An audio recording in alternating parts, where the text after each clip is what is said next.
সিংহাসনের মহাসংগ্রামে এবার চলে যাব ডায়মন্ড হারবার লোকসভা কেন্দ্রের রামরামপুরায়। সেখানে তৃণমূলের বিরুদ্ধে অভিযোগ ভোট প্রভাবিত করার ছবি দেখাবো, দেখুন। যেখানে পোলিং তৃণমূলের বুথ এজেন্ট বসে আছেন, তার ঠিক পাশেই নাকি ইভিএম, আর সেখানে চলে গেছেন বিজেপি প্রার্থী। এই দেখুন,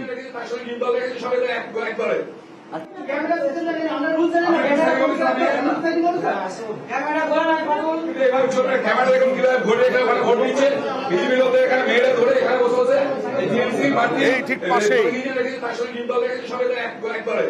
আর ক্যামেরা অবস্থা দেখুন কোথায় ঘুরিয়ে রেখে দিয়েছে। ক্যামেরা ঘুরিয়ে রাখার অভিযোগ। ক্যামেরার মুখ কোন দিকে হওয়া উচিত ছিল? ক্যামেরা কোথায়? এখানে মুখ এদিকে হবে, এটা তো ওইদিকে আছে। এবং কাকে ভোট দিচ্ছে মনে হচ্ছে, দেখুন না কি অবস্থা।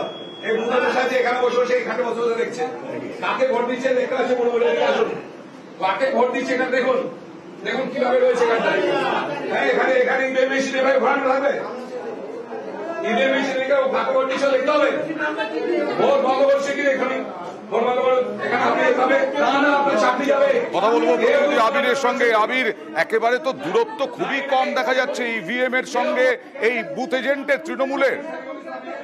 দেখো, ঘটনার সূত্রপাত হচ্ছে বিজেপি প্রার্থীর অভিযোগ এখানে তাদের যারা এজেন্ট রয়েছে তাদেরকে বসতে দেওয়া হয়নি। তারপরে তিনি এলাকাতে যান এবং এলাকাতে ঢোকার সময় এক যুবককে, তিনি তার ব্যক্তিগত যে নিরাপত্তা রক্ষীরা রয়েছেন কেন্দ্রীয় বাহিনী, তাদেরকে সঙ্গে নিয়ে তিনি তাদেরকে একজনকে ধরেন এবং তার বক্তব্য হচ্ছে ভোটারদেরকে বাধা দেওয়া হচ্ছে, ভোট দিতে দেওয়া হচ্ছে না। তারপরেই তার রেস গিয়ে পরে হচ্ছে যে সামনের যে বুথ ছিল সেখানে 130 নম্বর বুথ জালগাছি অবৈতনিক প্রাথমিক বিদ্যালয়, তার মধ্যে তিনি ঢুকে পড়েন এবং সেখানে গিয়ে তিনি বলেন যে ক্যামেরা, সেই ক্যামেরার মুখ ঘোরানো আছে। একই সঙ্গে তিনি অভিযোগ করেন যে যেখানে ইভিএম রাখা রয়েছে সেখান থেকে যারা এজেন্টরা বসে রয়েছেন কে কাকে ভোট দিচ্ছে তাকে দেখতে পাওয়া যাচ্ছে। এরপরেই বুথের মধ্যে থাকা প্রিজাইডিং অফিসারের সঙ্গে ব্যাপক তর্কাতর্কিতে তিনি জড়িয়ে পড়েন এবং দেখতে পাওয়া যায় ইভিএম যেখানে রাখা ছিল সেই টেবিল ধরেও টানাটানি চলতে থাকে। পরিস্থিতি এমন পর্যায়ে পৌঁছে যায় যে কেন্দ্রীয় বাহিনীর যারা ছিলেন বুথের মধ্যে তারা সেখানে প্রবেশ করেন এবং বেশ কিছুটা সময় পরিস্থিতির জেরে সেখানে ভোট গ্রহণ পর্ব কার্যত বন্ধ থাকে, যদিও ভোটারদের সেখানে লাইন লক্ষ্য করা যাচ্ছিল। তারপরে কি ভোট শুরু হলো? ভোট শুরু হয় এবং বিজেপি প্রার্থীর যদিও অভিযোগ যেখানে যথাযথভাবে ভোট করা হচ্ছে না, তারা কমিশনকে এই বিষয়ে গিয়ে জানাবেন। তবে কেন ইভিএম এর যেখানে রাখা রয়েছে সেই টেবিল ধরে টানাটানি চললো তা নিয়ে অবশ্য কোনো প্রশ্নের উত্তর তিনি দিতে চান। কি বললেন দেখি? ওখানটা বসে আছে, ক্যামেরা ঘুরিয়ে রেখে এরা ভোট করাচ্ছে। কেউ আপত্তি করেন? আপনার এজেন্ট আছে? আরে এই মারধর করে তার পোলিং এজেন্ট ফর্ম কেড়ে নিয়েছে। ভাঙড়, ডায়মন্ড হারবার, জয়নগর, কুলতলি। আমি প্রথম শ্রুতিনাথ প্রহরাজের কাছে যাব, কি বলবেন? মাইক্রোফোনটা একটু কাছে একদম। আমি বুঝতে পারছি না কেন্দ্রীয় বাহিনী কি করছেন আজকে। কেন যেখানে যেখানে গন্ডগোল হচ্ছে কিউআরটি কিন্তু চলে যাচ্ছে। কিউআরটি গিয়ে কি করছে? ভাঙড় আপনারা দেখালেন, আমরা জানতাম ভাঙড়ে গোলমাল হবে। গতকালও আপনারা দেখিয়েছেন কি গোলমাল হয়েছে। এই গোলমালের উৎসও জানি আমরা। যেদিনই মুখ্যমন্ত্রী শওকতের কাঁধে হাত দিয়ে বাঘের বাচ্চা বানিয়েছেন, আঁচড় কাটবার জন্য জঙ্গলের জীবগুলো বেরোবে আজকে ভাঙড়ে, এটা সবাই জানতো। কলকাতা পুলিশের যে টিমকে আপনাদের ক্যামেরায় দেখতে পাচ্ছি, তো দেখে মনে হচ্ছে প্রাতরাশ করতে বেরিয়েছে। আচ্ছা, এদের তো দায়িত্ব ছিল ভোটারদের কনফিডেন্স বাড়ানো।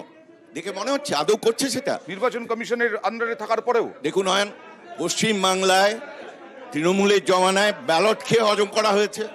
আপনি একটু আগে বললেন ব্যালট বাক্স লোপাট করে দিয়েছে।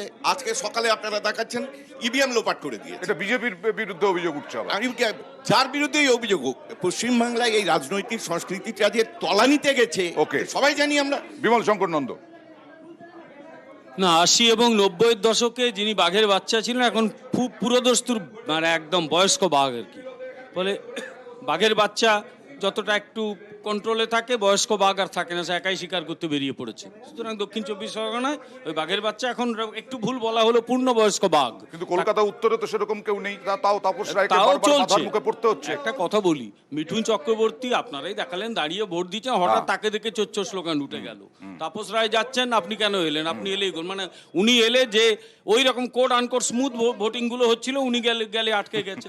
আপনি ডায়মন্ড হারবারে দেখলেন যে যেখানে বসে আছে তার 2 মিটার দূরত্বে একটা ইয়ে রাখা হয়েছে, ফলে এগুলো বাধা দিলেই গোলমাল হবে।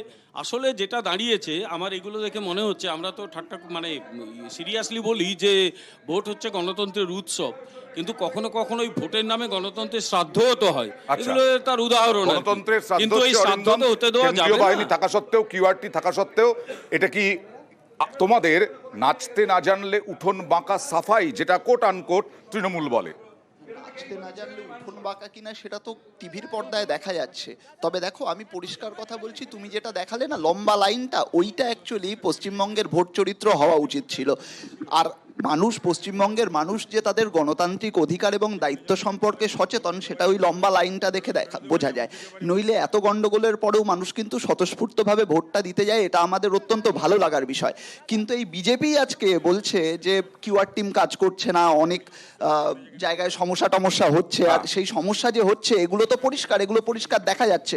আমাদের প্রথম আশঙ্কা হচ্ছে এই যে কিউআরটি বলো বা এই পশ্চিমবঙ্গে যে ভোট চরিত্র, সেই ভোট চরিত্রে যে দুর্বৃত্তায়ন, সেটা কোনোভাবে পশ্চিমবঙ্গের এই গণতান্ত্রিক সচেতন মানুষকে ভোট বিমুখ করবে না তো, 1 নম্বর। সুদীপ, 2 নম্বর, আমি একদম আমাদের headline এ যেতে 10 হবে। সেকেন্ডে শেষ করে, জবাব 10 দিতে সেকেন্ডে হবে। শেষ করে দেবো। দেখো, বারবার করে বলছিল এই যে ঘিরে ধরার রাজনীতির আমরা বিরোধী, সেটা সুদীপকেই হোক, সেটা মিঠুন চক্রবর্তীকেই হোক, কিন্তু তারপরেও এটাও খুব সত্যি, চোর বললে একটা সময় মানুষ লজ্জা পেত, কিন্তু আজকে এই চোরটা তৃণমূল, আর তৃণমূল ফেরত বিজেপির কোথাও না Okay, কোথাও স্টেটাস সুদীপ, সিম্বল হয়ে আমি গেছে। প্রথমেই বলছি, শওকত মোল্লাকে নিয়ে যে কথাটা উঠলো, ভাঙড়ের পুরো অভিযোগটাই কিন্তু আইএসএফ এর বিরুদ্ধে, বোমাবাজির অভিযোগ আইএসএফ এর বিরুদ্ধে। না, আইএসএফ সুতরাং- সিপিএম এর উপরে হামলার অভিযোগ। সুতরাং আইএসএফ এর বিরুদ্ধে বোমাবাজিটা কাল থেকে ওখানে আইএসএফ করেছে, হ্যাঁ। আমাদের তৃণমূল কংগ্রেসের যারা কর্মী তারা ওখানে আক্রান্ত হয়েছেন। আর দ্বিতীয়ত আমি আপনাদের বলবো, আজকে যে 9টা আসনে ভোট হচ্ছে, সেখানে বিজেপির জেতার কোনো চান্স নেই। সকাল থেকে এই আর্তনাদের ন্যারেটিভ সেট করা হয়েছে, আচ্ছা। যাতে এই 9টা আসনে হারের তো একটা ব্যাখ্যা লাগবে, সেই ব্যাখ্যা সকাল 7টা থেকে শুরু হয়েছে। তো এই আর্তনাদ আজকে সারাদিন 6টা পর্যন্ত চলবে। হারের আগেই আর্তনাদ শুরু হয়ে গেছে, সেই আর্তনাদ বিরোধীদের। সকাল থেকে আচ্ছা। শুরু হয়েছে, এটা 6টা পর্যন্ত চলবে। ওকে, আমরা আসবো হেডলাইন্স এর পরেই।